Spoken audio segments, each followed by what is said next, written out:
Streaming is getting very popular for now. You can either stream by using PC, mobile, console, or even your Steam Deck. All you need is a stable upload network connections and the streaming software that you use to go live. So for today's video, we are going to be covering on actually how to set up the streaming settings using OBS Studio. This will work best if you're streaming and gaming using the same PC, which actually I'm also using a single PC for streaming. By the end of this video, I'm going to share some of the best tips that able to improve your streaming to the next level. So be sure to watch till the end and let's dive into the first step.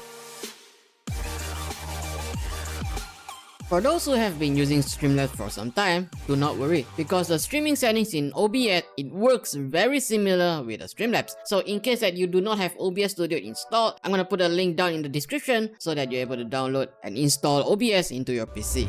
So once you have done download and install OBS into your PC, and you'll see something like this. So just ignore the unlimited tunnel effect. The first thing you need to set up your video. So just go to the settings, and you're able to see video on the left side. Just click on the video, you're able to see base canvas resolutions and output scale resolutions. So base canvas resolution is basically the resolution of your monitor. So hear me out of this. If your PC is not really a high-end PC, even that you're using a 1440p monitor, I suggest just change it back to 1080p and your output put it to 1080p. And if your PC still couldn't handle, the output reduce it to 720p. And do not worry about the video quality because you're still able to actually improve it using some of the filters and some of the settings inside OBS. And the next up is downscale filters. If your base resolutions and output resolution is matched, so the downscale filter you won't have to set it. For example, if your base is 1440p, your output is 1080p, so that your downscale filter you're able to set it to lens source. So once you have done setting up your video resolution, alright,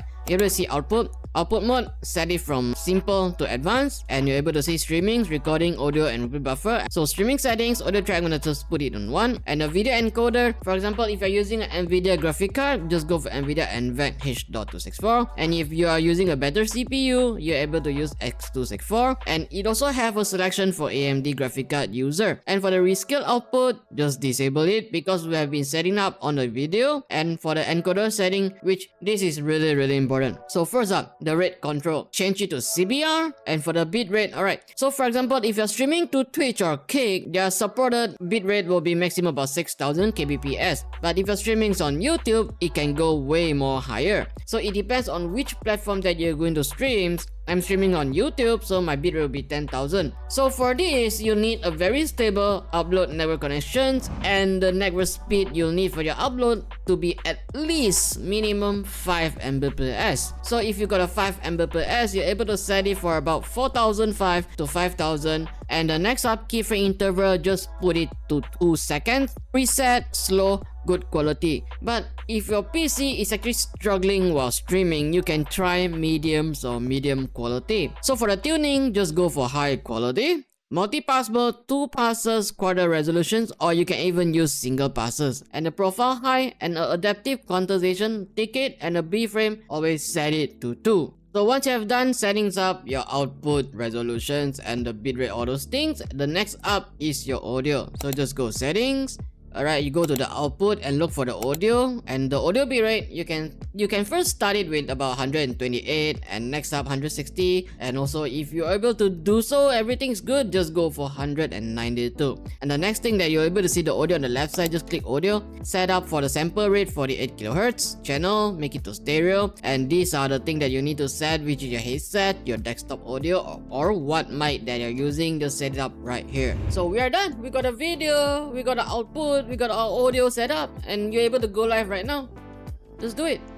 The answer is no, because there are still some of the settings we are still missing. For example, the source and some of the priority settings, and we're gonna show you right now on actually how to do it. So once you have done settings up all the video, the output, and also the audio, the next up is your source. So how do you edit in OBS? There are 2 ways that you can add the source. First up, you will see the plus sign on the below, just click on the plus, or you just right click on the empty space and just click as source, and you'll be able to see the same thing right here. So for gaming content, just use game capture. Other content, you can either use display capture or window capture for your just chatting streams. So once you have done adding up your source, the next up that is to set your priority in OBS.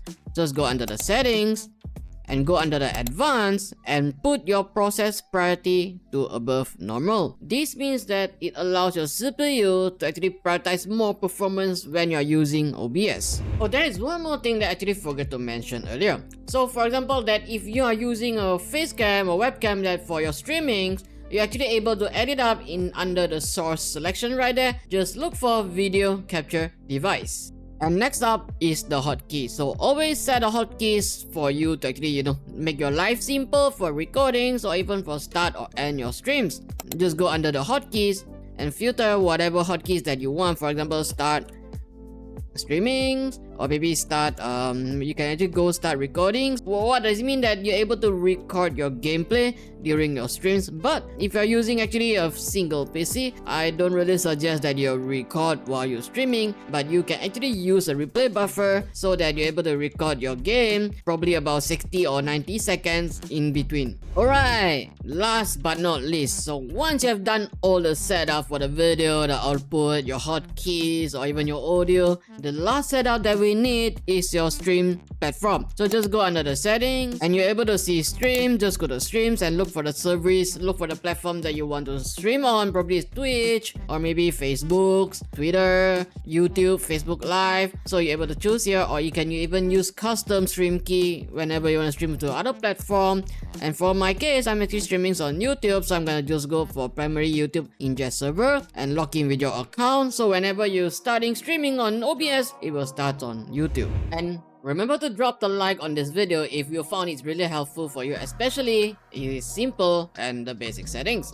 So you have done all the settings and you're actually ready to stream on. And there is actually one more tips that I'm gonna share right now. Always run your OBS Studio as an administrator. It allows your PC to prioritize even more performance whenever that you are using OBS. And there you go, that is the basic settings for you to actually kickstart your streaming journey like right now. Give it a try, play around the settings inside OBS. Multi-streaming is a thing right now. So in our future video, we're gonna be explaining how to multi-streams or even how to vertical streams using OBS to other platforms. So be sure to subscribe to my channel if you're new to here, and also comment down below if you have any other questions. I'll see you guys in the next video, and happy streamings!